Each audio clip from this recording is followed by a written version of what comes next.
Dia Chris, Senator Lindsey Graham introduced the framework of a nationwide ban on abortion yesterday. The South Carolina Republican believes America has to make some decisions now, but this is a move that was met with some pause by other GOP leaders. Senator Graham's bill proposes abortions be prohibited after 15 weeks of pregnancy.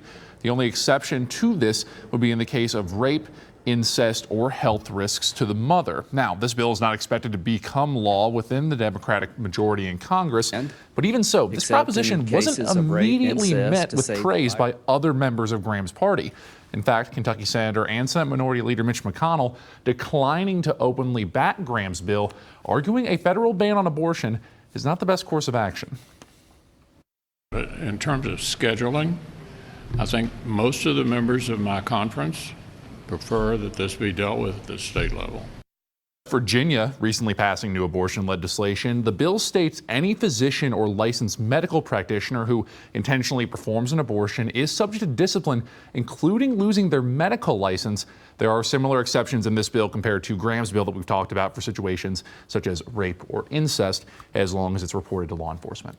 Okay, so Evan, while this bill isn't expected to have the approval to become law, even hearing opposition from other, say, Republicans, would individual states, do you think, have any power of abortion regulation if the ban was, say, passed? So they would, but it would only be in the situation if they wanted to make their laws stricter, cracking down even further than what this legislation would here. This legislation does make it clear that states are only allowed to decide their own abortion bans if they are more stringent than this proposal we're talking about. In Kentucky specifically, the state's trigger law was reinstated last month, banning abortion, as well as a separate law banning the procedure at 6 weeks of pregnancy.